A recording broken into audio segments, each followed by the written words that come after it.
Medi Talks. Every talk, a health tip.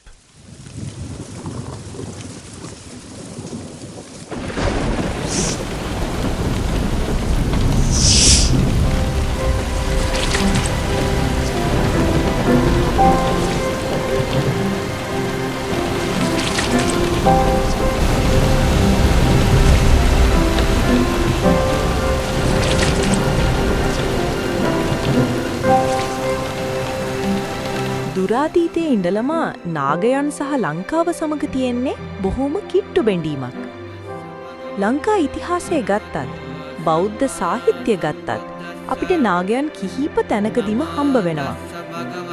බුදුහාමුදුරුවෝ බුදු වෙලා 6 වන සතියේ මහවැසි මැද මුචලින්ද කියන නාගරාජයාගේ පෙනේ යට හිටිය කියලයි බෞද්ධ සාහිත්‍යයේ කියවෙන්නේ. ඊට පස්සේ උන්වහන්සේ ශ්‍රී ලංකාවේ නාගදීපයට වැඩම කරලා තිබුණේ චූලෝදර සහ මහෝදර කියන නාග ගෝත්‍රික රජවරුන් දෙන්නගේ ගැටුමක් සංසිඳවන්න. ඒ විතරක් නෙමෙයි. උන්වහන්සේ 3 වෙනි පාරට කැලණියට වඩින්නේ මණියක්කිත කියන නාගරජුගේ ආරාධනාවෙන් කියලයි ඉතිහාසය අපිට කියලා දෙන්නේ. ඉස්සර කාලේ විතරක් නෙමෙයි. අදත් බෞද්ධ පූජා ස්ථානවල ඇතුළු වන තැන්වල තියෙන මුරගලේ ඉන්නෙත් නාග ආරක්ෂකෙක්. ඒ වගේම ගොඩක් වාරි කර්මාන්තවල තියෙන මුරගල් සර්පයන්ගේ කැටයම් වලින් තමයි අලංකාර කරලා තියෙන්නේ.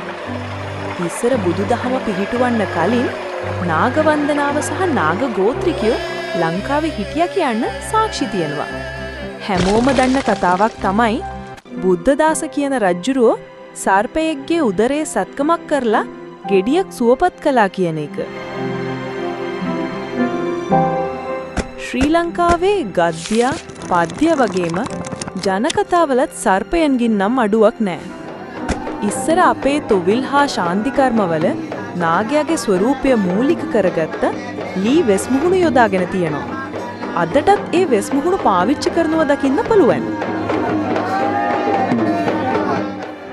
මිනිස්සුන්ට බුලත් ගෙනාවෙත් නාගලෝකෙන් නාග රජෙක් කියලයි ලංකාවේ ජනකතාවල කියවෙන්නේ. ඒ විතරක් නෙමෙයි. මෑත කාලෙත් දේශපාලන බලපෙරළිවලට කැලණි ගඟ දබෑ කරගෙන ආපු නාගෙක් උදව් වුණාලු.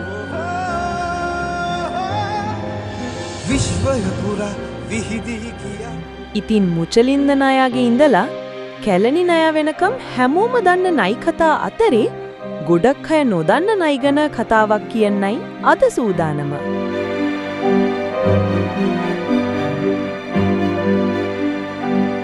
ආයුබෝවන්. අද අපි කතා කරන්න බලාපොරොත්තු වෙන්නේ ලංකාවේ ගොඩක් දෙනෙක්ට ඕන වෙන ඒත් ගොඩක් අය නොදන්න කාරණාවක් සම්බන්ධව. ඒ තමයි සර්ප දෂ්ටනය. විෂසහිත සර්පයන් හඳුනාගන්නේ කොහොමද? සර්ප දෂ්ටනයකදී දිය යුතු මූලික ප්‍රතිකාර වගේම සර්ප දෂ්ටනයෙන් වැළකෙන්නේ කොහොමද කියලාත් අපි අද කතා කරන්න බලාපොරොත්තු වෙනවා. ලංකාවේ සර්ප විශේෂ 100කටත් වඩා ඉන්නවා. ඔව්.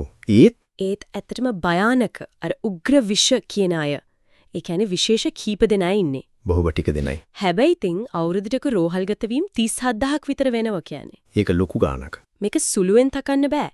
ඒත් එකම මරණ ගාන 100ක් වගේ අඩු වගයක තියෙනවා. ඕ අන්න ඒක තමයි. ඒ කියන්නේ ප්‍රතිකාරවල සාර්ථකත්වයක් තියෙනවා. හරි. අද අපි බලමු ප්‍රධාන සර්පියෝ කවුද? දෂ්ටකොලත් මොකද වෙන්නේ? සහ වැළකෙන්නේ කොහොමද කියලා. ඔව් අර අඩු මරණ අනුපාතය ඒකෙන් පෙන්වන්නේ අපේ රටේ ඉක්මන් වෛද්‍ය ප්‍රතිකාර. විශේෂයෙන්ම අර ප්‍රතිවිෂ දීම. ඇන්ටිවෙනම් එක නේද? ඔව් ඇන්ටිවෙනම් එක ඉක්මනට බීම හැකියාව කොච්චර සාර්ථකද කියන එක ඒතර රෝහල්ගත වෙන ගානෙන් පේනවා මේ ගැන දැනුවත් වීම කොච්චර ඕනේද කියලා. ඒක ඇත්ත. හරි එහෙනම් අපි මුලින්ම යමු අර භයානකම කියන උග්‍ර විෂ සර්පින් 6 දෙනා කවුද කියන එකට. හරි. තිත් පොළඟා ඊළඟට තෙල් කරවලා මගමරුවා කියලාත් කියනව නේද? ඔව් මගමරුවා ශ්‍රී ලංකාකික කරවලා ඒ කියන්නේ මුදු කරවලා නාගයා වැලි පොළඟා සහ කුණකටුවා. ඔව්. මීට අමතරව ඉතින් පලා පොළඟා වගේ මධ්‍යම විෂයත් ඉන්නවා. මාපිලා වගේ මද විෂයත් ඉන්නවා. හැබැයි බහුතරයක් අහිංසකයි නේද? ගැරඩියා පිඹුරා වගේ. අනිවාර්යෙන්ම බහුතරයක් සර්පයා නිර්විෂයි. ඒකත් මතක තියාගන්න ඕන. මේ ප්‍රධාන අයව අඳුරගන්න විශේෂ ලක්ෂණ එහෙම තියෙනවද? ඔව් තියෙනවා. පැහැදිලි ලක්ෂණ තියෙනවා. පිත් පොළඟා ගත්තොත් එයාගේ ඔළුව ලොකුයි ත්‍රිකෝණාකාරයි. පිටි අර දම්වැල් වගේ රටාවක් තියෙනවා. ඒකින් අඳුරගන්න ලේසි. හරි. වැලිපොලගා පොඩි ඇඟේ කොරළ ගොරෝසුයි. එයා විශේෂයෙන් ඔළුව බිම අතුල්ලලා සද්දයක් නගන බය වුණාම. එහෙමද? ඔව් වියලි කලාපේ තමයි වැඩියෙන් ඉන්නේ. ඔව් නාගයා නම් ඉතින් ලේසිනේ අර පෙනේ නිසා. පෙනේ දැක්ක ගමන් දන්නවා. පෙනේ අර පාකුරක් වගේ සලකුණකුත් තියෙනවා සාමාන්‍යයෙන්. තර්ජනයක් දැනුනම තමයි පෙනය පුප්පන්නේ. කරවලු වර්ග දෙක කරවලු දෙන්නගෙම ඇඟේ පටි තියෙනවා. තෙල් කරවලාගේ පටි ටික සිහින් සුදු පාටයි. ශ්‍රී ලංකාවික කරවලාගේ පටි එකක් පළලයි සුදු හෝ කහ පාටයි. එයා කළු පාටයි ගොඩක් වෙලාවට රැට තමයි එළියට එන්නේ. හැබැයි ගොඩක් අය මේ උග්‍රවිෂ කරවලා නිර්විෂ රදනකයත් එක්ක පටලවා ගන්නවා.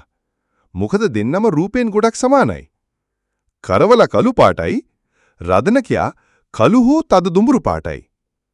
කරවලාගේ ඇඟ වටේ සුදු පාට තනි මුද්දු වගේ පටි තියෙනවා. රදනකයාගේ මේ පටි බඩ ළඟදී දෙකට බෙදෙනවා. හරි. කුණකටුවා. කුණකටුවාගේ නාසිය උඩට හැරිලා තියෙන්නේ. එහෙමද?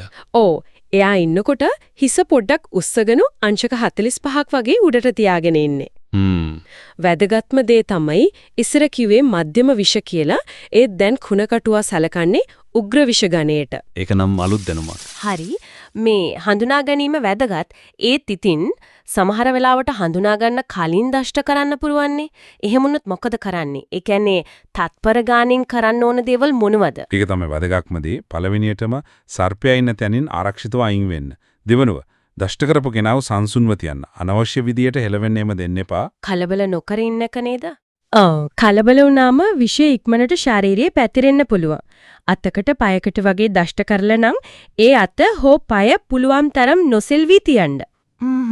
තදට ඇඳගෙන ඉන්න ඇඳුම් මුදු වලලු වගේ දේවල් තියෙනවා නම් ඒවා ටිකක් බුරුල් කරන්න. නැත්තම් ගලවලා දාන්න. මොකද ඉදිමෙන්න පුළුවන්. හරි. ඊට පස්සේ සියල්ලටම වඩා වැදගත් දේ කිසිම පරක්කුවක් නැතුව වහාම ළඟම තියෙන රජයේ රෝහලකට අරන් යන්න. හැම විනාඩියක්ම වටිනවා. ඒ කියන්නේ gedara ප්‍රතිකාර කරන්න හදන්න එපා. කොහෙත්ම එපා. එතකොට නොකල යුතු දේවල් මොනවද? මේ ගැනත් කතා කරමු. මොකද සමාජයේ ගොඩක් වැරදි මත තියෙනවනේ. අනිවාර්යයෙන්ම ඒකත් හරිම වැදගත්. අර තුවාලේ කපන්න යනවා සමහරු. ඒක කොහෙත්ම කරන්න එපා. කිසිම වාසියක් නැහැ. තුවාලේ ආසාදනය වෙන්න විතරයි වෙන්නේ. අනිත් එක තමයි අර කටින් විෂ උරලා අයින් කරන්න හදන එක. ඒකත් කරනව නේද? ඔව්. ඒකෙනුත් කිසිම වැඩක් නැහැ. ඒ වගේම ලේ යන්නේක නවත්තන්න කියලා හිතාගෙන අතක් පයක් තද වෙන්න පටි වලින් බදින එක. ඒකත් කරන්න හොඳ නැහැ. ඇයි මොකද ඒකෙන් අවයවයට ලේ යන්නේක සම්පූර්ණයෙන්ම නැවතිලා ඒ අවයවය මැරෙන්න පුළුවන්, හානි වෙන්න පුළුවන්. ඒ වගේම අයිස් තියෙන එක, ගින්දර තියෙන එක, මත්පැන් බොන්න දෙන එක මේ කිසිම දෙයක් කරන්න හොඳ නැහැ. වැදගත්ම දේ තමයි අර විවිධ සාම්ප්‍රදායික වෙදකම් පස්සේ ගිහිල්ලා රෝහල් ගත වෙන එක පරක්කු කරන එක. ඒක ලොකු ප්‍රශ්නයක්. ඒ ප්‍රමාදය තමයි ඇත්තටම ජීවිත හානිවලක ප්‍රධානම හේතුව වෙන්නේ. හරි. එතකොට රෝහලට ගියාම මොකද්ද වෙන්නේ? ප්‍රතිකාර කොහොමද? රෝහලේදී වෛද්‍යවරු මුලින්ම රෝගියාගේ තත්ත්වය බලලා රෝග ලක්ෂණ අනුව අවශ්‍ය ප්‍රතිකාර පටන් ගන්නවා. මෙතන තියෙන සැනසිලිදායකම කාරණය තමයි මොකද්ද? අර අපි කතා කරපු ප්‍රධාන උග්‍ර විෂ සර්පයන් 6න් 5 දෙනෙක්ටම කියන්නේ තිත් පොළඟා, කරවල වර්ග 2, නාගයා, වැලි පොළඟා මේ 5 දෙනාටම හරියන ප්‍රතිවිෂ ඇන්ටිවෙනම් ලංකාවේ රජයේ රෝහල්වල තියෙනවා. ඒක නම් හොඳ ආරංචියක්. ඒක ඊටාම සාර්ථක ප්‍රතිකාරයක්. කුණකටුව දෂ්ටණයට නම් විශේෂිත ප්‍රතිවිෂයක් ලංකාවේ දෙන්නට නැහැ. හැබැයි ඒකටත් රෝග ලක්ෂණ අනුව ප්‍රතිකාර කරනවා. ඒකම රුධිර පරීක්ෂණ කරනවා, ලේ කැටිගැසීමේ තත්ත්වය බලනවා, වකුගඩු ක්‍රියාකාරීත්වය වගේ දේවල් නිරන්තරයෙන් නිරීක්ෂණය කරනවා. ඒ අනුව තමයි අනිත් ප්‍රතිකාර තීරණය වෙන්නේ. හදිසියවත් ප්‍රතිකාර ප්‍රමාද වුණොත් එහෙම නැත්නම් දෂ්ට කිරීම දරුණු නම් ඇතිවෙන්න පුළුවන් සංකූලතා මොනවද? ඒක අර සර්ප විශේෂය අනුව වෙනස් වෙනවා. කරවලෙක් හරි නාගයෙක් හරි දෂ්ට කළොත් ඒක ස්නායු පද්ධතියට තමයි බලපාන්නේ. ඒ කියන්නේ නියුරෝටොක්සික්. මීට අමතරව ටිත් පොළොං විෂත් ස්නායු පද්ධතියට බලපානවා. හුස්ම ගැනීමේ අපහසුතා, ඇස්පන නැති වෙන එක, අංශභාග තත්ත්ව වගේ දේවල් එන්න පුළුවන්. පොළොං විශේෂවල විෂ ප්‍රධාන වශයෙන්ම ලේ කැටි ගැහිීමට බලපානවා. ඒ කියන්නේ හීමටොක්සික්. ලේ වහනය වීම, ලේ කැටි ගැසීමේ ප්‍රශ්න, වකුගඩු අකර්මණය වීම වගේ බරපතල තත්ත්ව ඇතිවෙන්න පුළුවන්. නාගයා, පලාපොළඟා සහ කුණකටුව යන සර්පයන්ගේ විෂ දෂ්ට කරපු තැන පටකවලට හානි කරනවා. දරුණු වේදනාව, ඉදිමුම, පටක මැරීම සහ ආසාදනය ඇතිවෙන්න පුළුවන්. හරි. එතකොට මේ හැමදේටම වඩා හොඳම දේ මේක වෙන්න කලින් වළක්වා බන්න එක නේද? හරියටම හරි. වැලැක්වීම තමයි හොඳම දේ. ඒකට මොනවද කරන්න පුළුවන් සරල දේවල්? ඉතින් මුලින්ම සර්පයෝ ඉන්න පුළුවන් තැන් ගැන දැනුවත් වෙන්න ඕන. ගල් ගොඩවල්, දර ගොඩවල්, කුණු ගොඩවල්, වීලිකොළ එකතු වෙලා තියෙන තැන් පොළතු ගොඩවල්.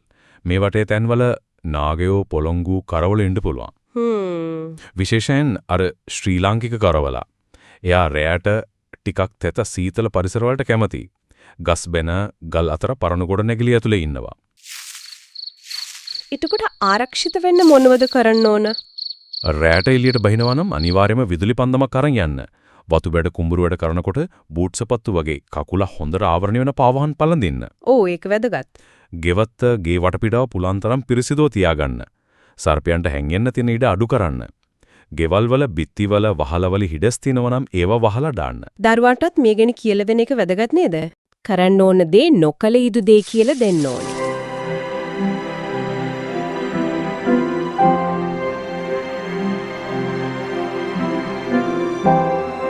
ඉතින් මේ කතා කරපු හැම දෙයකින්ම අපිට පැහැදිලි වෙනවා සර්ප දෂ්ට කිරීම කියන්නේ ලංකාවේ ඇත්තදම තියෙන අවදානමක්. හැබැයි ඒකට බය වෙලා ඉන්නවට වඩා නිවැරදි දැනුමෙන් සන්නද්ධ වෙන එකයි වැදගත්. ඔව් මොකට අපි මුලින් කිව්වා වගේ ලංකාවේ ඉන්න සර්පයෝ අති බහුතරයක් අහිංසකයි, පරිසරයටත් වැදගත්. ඒක ඇත්ත. භයානක විශේෂ කීපය හඳුනා ගන්න එක දෂ්ට කළොත් කලබල නොවි නිවැරදි ප්‍රථමාධාර දීලා වහම රෝහලකට යන එක සහ වැළැක්වීමේ ක්‍රම අනුගමනය කරන එක. ඔන්න ඔය ටික තමයි වැදගත්ම. වැරදි මත දුරු කරන එකත් වැදගත්. අනිවාර්යෙන්ම නිවැරදි තොරතුරු සමාජගත කරන එකෙන් ජීවිත බේර ගන්න පුළුවන්. ඇත්තටම මේක මිනිස්සුයි සෝබාදහමයි අතරේ සහජීවනය ගැන කතාවක්. එහෙමනම් අන්තිමටම හිතන්න දෙයක්. මේ සර්පයන්ගෙන් බොහෝමයක් අපේ පරිසර පද්ධතියට නැතුවම බැරි කොටස්කරුවන්. ඉතින් එයාලට ජීවත් වෙන්න ඉඩ දීලා අපේ ආරක්ෂාව තහවුරු කරගෙන මේ දෙක සමබරව පවත්වාගෙන යන්න ප්‍රජාවක් විදියට අපිට මොනවද කරන්න පුළුවන්? හොඳ ප්‍රශ්නයක්. පටන් ගැම්මක් විදියට මේ දැනුම අද අපි කතා කරපු දේවල් පුළුවන් තරම් අනිත් අය එක්කත් බෙදා ගන්න එක වටිනවා. ඒකින් ලංකාවේ සර්ප දෂ්ට නිසා වෙන අනතුරු අඩු කරගන්න ලොකු උදව්වක් වෙයි.